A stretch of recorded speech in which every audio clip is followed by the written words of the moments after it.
그러니까 인간의 이 행동이라고 하는 것은 그 행동을 움직이는 생각에 근거가 있는 것이요. 사람들이 광화문에 촛불을 들고 나간다, 태극기를 들고 나간다. 그럼 그 태극기를 들고 나가는 그 행위에, 그 행동에 이 근거가 뭔지를 우리가 항상 생각을 해봐야 되겠죠. 그래서 이 문제는 단순히 우리 개인적인 차원에만 국한되는 게 아니고 국가 지도자나 군의 어떤 지도자가 사단장이나 무슨 군단장이나 군의 어떤 지도자, 그러면 뭐 대통령이나 어떤 지도자가 어떤 정책을 결정하고 군을 어떤 방향으로 움직여 나간다, 그런 행동을 한다. 그러면 그 반드시 그걸 딛고 서 있는 생각이 있는 것이거든요. 그렇죠? 그러니까 제가 볼 때는 우리 지금 사회에서 가장 절실히 요청되는 것은 어떤 이 정책 혹은 행위 전략, 그 생각이 딛고 서 있는, 그 행동이 딛고 서 있는 생각의 근거가 뭔가, 그걸 좀 우리가 깊이 생각해 봐야 되는 그런 지금 시기에 와 있다, 그렇게 생각이 듭니다. 자, 문재인 대통령이 말이죠, 북한하고 계속 뭘 하려고 하죠. 그게 이제 대북 정책입니다. 그 다음에 미국하고 중국하고 무슨 이 정책을 펴죠. 그거 전부 다 외교 정책입니다. 그 외교 정책이라는 그 행동, 움직임, 전략의 그 생각의 근거가 뭐냐 이거죠. 그걸 이제 우리가 조금 더 전문적으로 이야기하면 전략적인 발상이 되겠죠. 전략적인 사고가 되겠죠. 그죠? 그리고 그 생각의 근거가 뭔지 대해서 우리가 항상 생각을 해봐야 되겠다. 이제 그게 대단히 중요한 생각이 듭니다. 오늘 홍관희 박사님도 그 문제에 대해서 아마 깊이 생각을 해서 프레젠테이션을 하신 것으로 알고 있습니다. 그래서 제가 좀 몇 가지를 읽어 드리겠습니다. 4월 27일 판문점 선언에 이렇게 나와 있어요. 남과 북은 우리 민족의 운명은 우리 스스로 결정한다는 민족 자주의 원칙에 서서 남북 관계를 발전시키고 합의했다. 그죠? 그래서 뭐 금년 내에 종전선언도 하자, 이런 얘기를 하고 있죠. 그 다음에 문재인 대통령이 금년 8.15 광복절 경축사에서 이렇게 이야기를 했어요. 남북 관계 발전은 북미 관계 진전에 부수적인 효과가 아니다.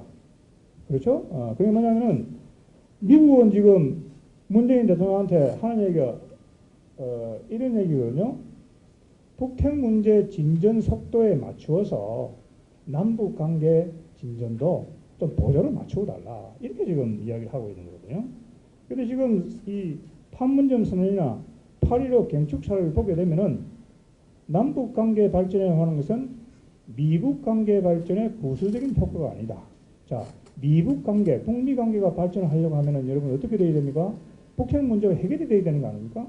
그렇죠? 그러니까 이 미북 관계가 발전하려고 하면은 북핵 문제에 진전이 있어야 되는데 그 북핵 문제에 진전이 없다고 하더라도 남북 관계를 독자적으로 발전시키겠다. 이거는 문재인 대통령 그 생각에 뭐가 들어있다는 얘기죠? 바로 반미죠, 반미. 이거는 반미 노선을 지금 하겠다고 하는 거 아닙니까, 지금? 제가 볼 때는. 그러면은 문재인 대통령의 그 반미적인 사고에 또 그 철학적인 근거는 어디에서 우리가 찾아야 됩니까? 그건 제가 볼 때 민족 공존론이죠. 북한이 항상 입만 열면 이야기하는 선전 문구가 있잖아요. 우리는 하나다. 우리는 하나의 민족이다. 그렇죠? 그게 뭐냐면 이게 지금 이 이야기하는 걸 이걸 보게 되면은 이거는 머릿속에 말이죠. 완전히 민족 공존론으로 가득 차 있는 겁니다. 이 지금. 그렇죠? 그게 뭐냐면은 여러분 지금 한번 제가 우리 이 항상 토론에 나가서 항상 이야기를 하는 게 우리가 민족이라고 하면은 이 남북 관계를 말이죠. 이 민족이라고 하는 안경을 쓰고 보면은 체제 차이가 전혀 보이질 않아요. 북한은 전체주의거든요. 우리는 자유민주주의 체제거든요. 그러니까 자꾸 우리 이 생각 있는 학자들이 계속 일반인들에게 칼럼을 쓰고 일반인들 이야기를 해요. 남북한은 다르다. 우리는 하나가 아니다. 그러면 우리는 하나다라고 이야기하는 사람은 민족이라고 하는 색안경을 쓰고 보니까 그게 하나로 보이는 거예요. 그러니까 북한에 그냥 선전선동에 휘말리는 거죠. 근데 우리는 다르다. 자, 정치 체제라고 하는 그 안경을 쓰고 보자. 저 친구들은 다 전부 다 전체주의 아닙니까? 전체주의. 이쪽은 자유민주주의 체제거든요. 그러니까 이 지금 제가 읽어드리는 두 개 이걸 보게 되면은 이거는 그 반미연대라고 하는 것이 완전히 이것은 민족공존이라고 하는 아주 잘못된 생각을 하고 있는 것이죠. 그런데 우리 사회는 말이죠. 일반 국민들이 이 민족공존적인 사고가 널리 퍼져 있어요. 예를 들면 이런 거죠. 이 쏨이 말이죠. 물에 젖어 있어요. 그럼 거기에 빨간 잉크를 하나 터뜨리면 어떻게 됩니까, 여러분? 금방 터져버리죠. 그죠? 그러니까 우리 의식 속에 이 남북 관계를 민족으로 바라보려고 하는 그 생각이 가득 차 있기 때문에 체제 문제가 거의 들어오질 않아요. 그래서 20세기의 가장 위대한 철학자 한 사람이 있는데 에릭 보글이라는 사람은 이런 이야기를 해요. 그런 게 이제 현실의 일식 현상이라고 하는 거죠. 그러니까 현실이 이 민족이라는 그 프리즘을 쓰고 안경을 쓰고 보니까 이 체제가 보이지는 않는 겁니다. 그죠? 그래서 제가 이제 지금까지 말씀 드리는 것은 지금이 왜 이 한국의 역대 정부들이 그러한 하나의 이 각기 다른 대북 정책을 펴었을까? 그 사람들의 전략적인 발상은 무엇일까? 이제 그런 걸 우리가 한번 생각해 봐야 될 생각이 듭니다. 여러분, 김영삼 대통령이 취임사에서 어떻게 이야기를 했습니까? 민족의 동맹보다 앞선다? 여러분 다 기억하시죠? 그죠? 그때 와싱턴이 발칵 뒤집어지지 않았습니까? 그 전부 다 민족 공존론적인 발상이죠. 그죠? 그러니까 이 8.15 경축, 4.27 판문점선언 8.15 경축사 이후에 미국이 문재인 대통령의 행보를 매우 유심히 관찰하고 있는 것 같아요. 관찰하고 있는 것 같아요. 그게 뭐냐면은 조기 종전선언만, 오늘의 이제 주제인 조기 종전선언만 하더라도 미국이 문재인 정부에게 얼마나 강곡하게 이야기를 했습니까? 여건이 조성이 안 돼 있는데 무슨 조기 종전선언을 한다는 것인가? 북핵 문제의 어떤 진전이 있고 나면은 그때 가서 조기 종전선언을 얼마든지 할 수 있다. 그러니까 그 문제에 대해서 보조를 맞추고 달라.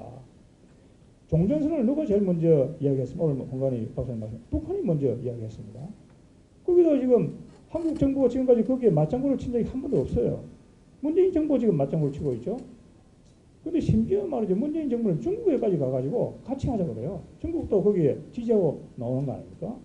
이게 지금 말이죠. 한국, 북한, 중국이 조기 종전선언이라는 그 이슈를 가지고 반미 연대를 지금 형성하고 있는 것이죠.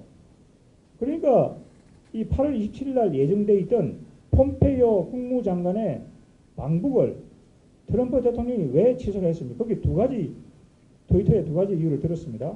첫째가 뭐냐면은 북한이 비핵화를 할 의지가 없는 거다. 둘째, 중국이 미국과 무역 전쟁 때문에 적극적이지 못하다. 그 두 가지 이유를 들어가지고 폼페이오 장관의 방북을 중지시켰습니다. 근데 제가 볼 때는 세 번째 이유가 있다고 봐요. 그건 뭐냐면은 한국이 주도적으로 나서가지고 이 한국, 북한, 중국이 조기 종전이나 이런 문제를 가지고 반미 연대를 지금 형성하고 있는 겁니다. 그러니까 그 모멘텀, 그 고리를 끊어버려야 되겠다. 이렇게 아마 제가 보기에는 생각 같아요. 일단 그 고리를 끊어버려야 되겠다. 그래서 그 폼페이오 못 가게 한 거 아닙니까 지금? 제가 볼 때는. 그런데 그렇게 되니까 또 어떻게 합니까? 문재인 대통령이 또 어저께 특사를 보냈습니다. 그죠? 특사를 보냈어요. 그게 뭡니까 지금? 이 지금 4.27 판문점 선언, 경축사에서 지금 이야기하는 독자 노선 아닙니까? 독자 노선이 뭡니까 그게? 반미 노선이지. 그죠? 그래서 여러분 지금 그런 제가 보기에는 이제 그런 입장으로 보이고, 제가 이 발표문을 토론문을 쓰고 나니까 여러분 오늘 신문에 이 밥 우드워드 기자가 공포, fear, 백악관의 트럼프라는 책을 지금 발간했죠. 그죠? 지금 오늘 뭐 특필됐습니다, 여러분. 돼서 특필됐는데 그거를 우리가 말이죠. 이 센세이셔널하게 봐서는 안 된다고 하죠. 제가 볼 때. 거기 보면은 트럼프 대통령의 약간 특이한 점, 정책 결정의 독특성 이런 걸 자꾸 뭐 우스개로 만들어 가지고 센세이셔널하게 보지만은 거기에 이 우리가 행간을 읽어야 된다고 봐요. 그래서 거기에는 대단히 중요한 내용들이 많이 들어가 있습니다. 그렇죠? 여러분 보시다시피 트럼프 대통령이 취임한 지 한 달 만에 존 포드 합참 의장 보고 북한 선제 타격을 할 수 있는 군사 플랜을 가지고 와라. 그렇죠? 플랜을 가져와라. 주한 미군 유지하는데 왜 그렇게 돈이 많이 드느냐. 그렇죠? 그런 것들. 그 다음에 한미 FTA 그것도 즉시 폐기 처분해라. 그런 이야기들이 다 거기에 나오거든요. 그러니까 그게 매티스라든지 게리 코언이라든지 이 경제 참모들이 그걸 막기 위해서 말이죠. 바로잡기에서 동분서주하는 그런 모습들이 거기에 다 나오거든요. 제가 마지막으로 한 가지만 말씀을 드리면은 이 밥 우드워드 기자가 나온 책 제목 Fear라고 하는 것은 트럼프 대통령의 인터뷰에서 나온 말입니다. 자, 이렇게 되었습니다. 오바마 대통령한테 어떤 이 기자가 질문을 했습니다. 파워, 권력이 뭐냐? 그랬더니 권력이라고 하는 것은 폭력을 행사하지 않고 남이 내가 원하는 것을 하게 하는 것이다. 이렇게 답을 했습니다. 그런데 2016년 이 워싱턴 포스트 밥 우드하고 또 다른 기자가 이 2016년 4월에 트럼프 대통령 인터뷰를 했어요. 오바마 대통령이 권력을 그렇게 정의했는데 당신 거기에 동의하느냐? 그러더니 트럼프 대통령이 한 얘기가 내가 거기에 수긍한 면이 있다. 그러나 내가 생각하는 권력 파워라고 하는 것은 존경심을 통해서 생겨나는 것이다. 그러나 리얼 파워, 실질적인 권력이라고 하는 것은 공포심이다.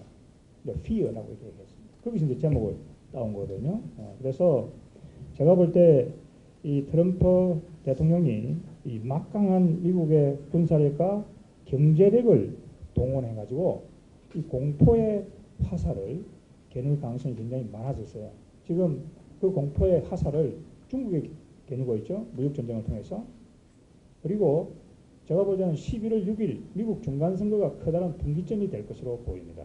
그래서 그 중간선거가 끝나고 나면은 이 트럼프 대통령이 이야기하는 그 공포의 화살이 북한으로 갈지 남한으로 갈지 어디로 갈지 우리가 알 수 없는 그런 상황이다. 자, 오늘은 여기까지 감사합니다.